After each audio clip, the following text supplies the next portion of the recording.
everyone. I'm Jack Llewellyn, and this is Cartels, Conspiracies, and Camarena. As some of you know, I do a podcast every week. On basically the same topics, talks a lot about the Camarena case, also a lot about Mexican cartels, the history of cartels, those sorts of things. So last week, I did one on the indictments of Los Chapitos. And we went into some detail. I'm going to do an abbreviated version of that podcast now. And I think it's worthwhile for a couple of reasons. So if you listen to the podcast, listen to this. You may hear some of the same things, but I'm also going to be able to put some things on the screen that I couldn't during the podcast. If you listen to this and want more information, go and listen to the podcast. I think it adds a little bit more. Cartels, Conspiracies, and Camarena, you can find it anywhere. So with that, let's talk about Los Chapitos and the indictments announced against them a week or so ago by the Department of Justice. So we're going to put up a picture. Here's a picture of the four Los Chapitos. When we're talking about Los Chapitos, those are the sons of El Chapo Guzman. El Chapo, of course, one of the leaders of the Sinaloa cartel, eventually captured, arrested, extradited to the United States, and convicted. And now he's down the road a little bit south of me in Supermax. He has four sons, probably has more, but he has four sons that are involved in the organization. And they lead a faction of the Sinaloa cartel. Okay. We can go back and forth and debate their relationship with El Mayo, which one's more important, all of that. Not really significant for what we're talking about today. So here's a picture of the four Los Chapitos. First one, is going left to right, is Joaquin Guzman Lopez. He is the one with the lowest profile. Less is known about him, and when we talk about the indictments, I'll mention him again. Then you have Ovidio Guzman, also known as El Raton. He's the one who was recently captured in Culiacan. We'll talk about that again. Then you have Ivan Archivaldo Guzman Salazar. He is highly involved, apparently, with the Sinaloa cartel and the actions of the cartel. He's also one who shows up on social media a lot. So, for whatever that's worth. And then the last one you have is Jesus Alfredo Guzman Salazar. Alfredillo is how he's often referred to. He is the most prominent of the Chapitos. He's the one probably most involved with the trafficking, especially in international circles. Allegedly has a lot of ties to Colombia and other foreign locations. So those are the four: Joaquin, Ovidio, Ivan, and Jesus Alfredo.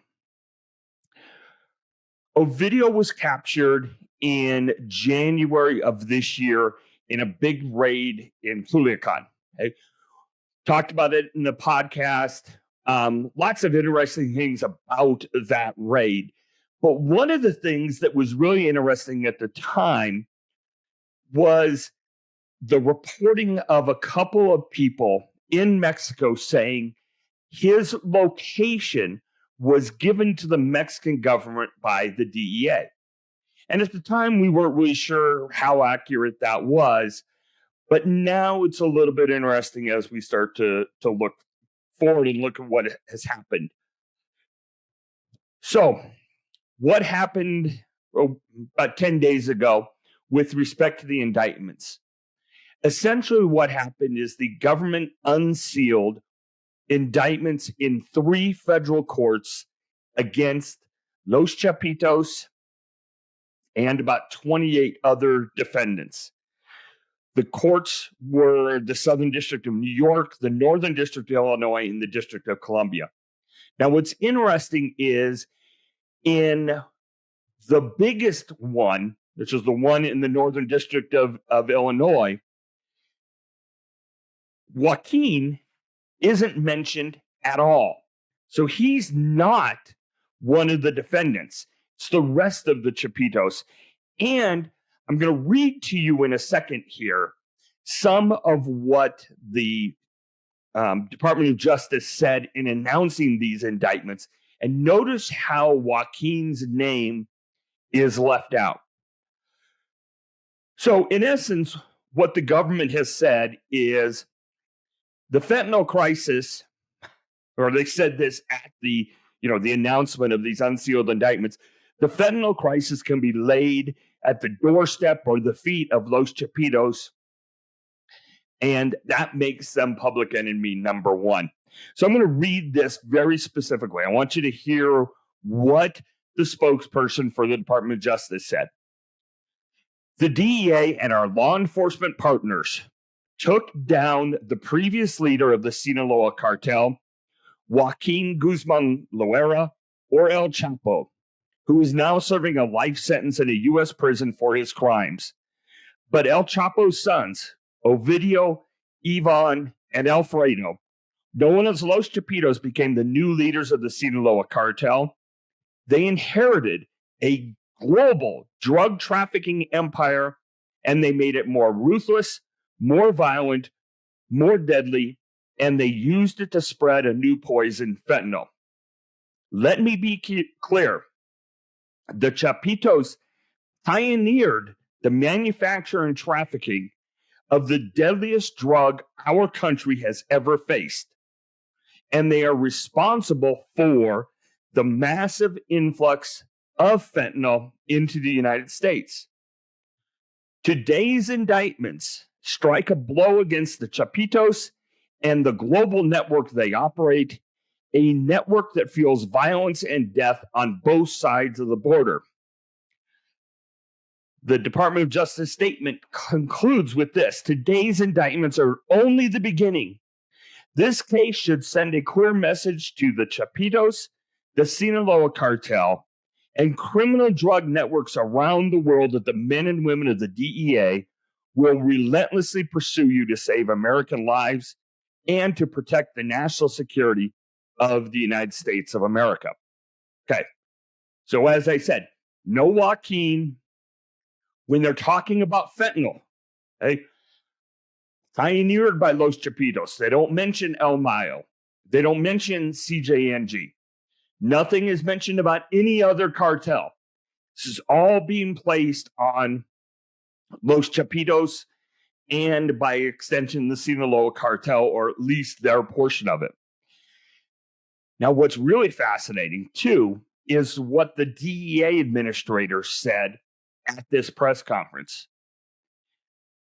She said, this is Ann Milgram, that the DEA, quote, proactively infiltrated the Sinaloa cartel and the Chapitos network over the past 18 months and obtained unprecedented access to the organization's highest levels and followed them across the world.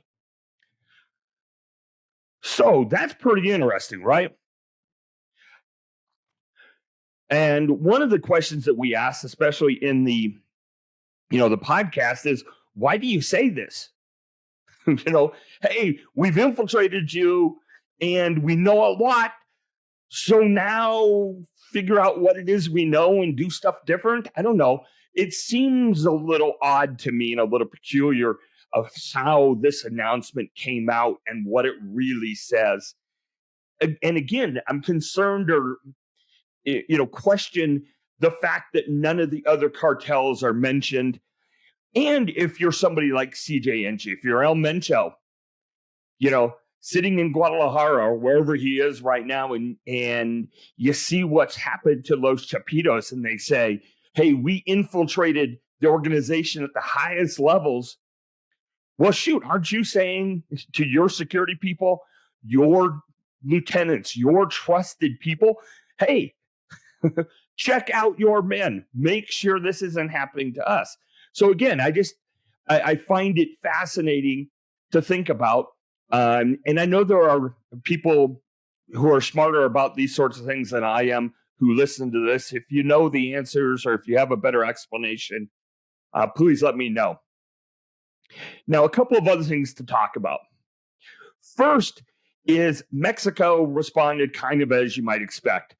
So President López Obrador accused the United States government and the DEA of abusive interference and espionage. And he said that they had carried out their infiltration operations in Mexico without the authorization of the Mexican government. Lots of other words. His complaints may or may not be valid.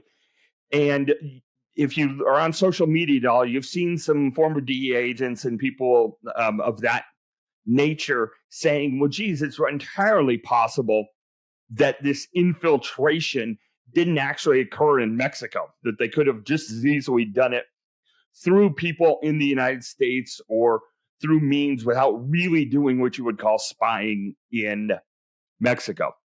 Okay. One other thing that you really need to know and think about with respect to these indictments.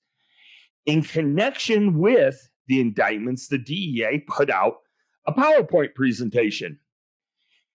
And I'm going to show you a couple of slides from it. So the first slide shows the flow of fentanyl into the United States. And it's even titled, Silo Cartel, Chapitos flow of fentanyl into the United States. And you can see all the places that, it says it goes from Mexico into the United States. And you can see or pretty much tell which cities they're referring to. And, it ranges from Seattle and Portland and Spokane to New York City and Boston and all of Southern California. One of the things that I think is interesting is it doesn't show out of any of these distribution routes ending in Texas. Not really sure what that means, but this does show in pretty graphic terms the extent of the network flowing into the United States from Mexico into the United States. Then there's a chart that is interesting too. It's called Sinaloa Cartel, Chapitos Network, and it has a couple of different things. First, it has the leaders, the Chapitos, and again, that's a video. It's Ivan and it's Ardito, but no Joaquin. Then, if you look at this chart, if you look up on the upper left-hand side, it has precursor chemical suppliers. It has 4 people in China. And then it has a woman, Ana Gabriel Rubio Zea. What the indictment showed is that the Chapitos used brokers to kind of handle the transaction between the Chinese nationals that were handling the precursors and then bringing those from China to Central America and into Mexico. One of the big brokers was this Ana Gabriel. She's a Guatemalan. She was arrested in Guatemala about a month before the indictments. She's still in Guatemala waiting extradition. But this kind of broker setup was something new, something interesting that I don't think a lot of people were aware of prior to the indictments. And then you can see it's got other network groups, financiers, trafficking leaders, security and weapons, and then clandestine lab managers. The other thing, and kind of the last thing that I want to point out, is a chart that the DEA presented that says that 32 offices were involved in this investigation. And that includes offices throughout the United States, as well as offices in Greece, China, Colombia, Australia, Guatemala, Mexico, Madrid, Spain, Panama, and Austria. So you can, and then if you look at this chart, look at all the different ones in the United States, which goes back to the point earlier of how much did they really need to be in Mexico. if they had all this else going on and all these other divisions. What it shows, though, is the extent to which the focus of the DEA was on Los Chapitos. And one, I think, needs to ask the question, if that's the case, is that appropriate? Right? Are those the people that, if you were taking an objective law enforcement based analysis, would that be where you'd want your attention to go?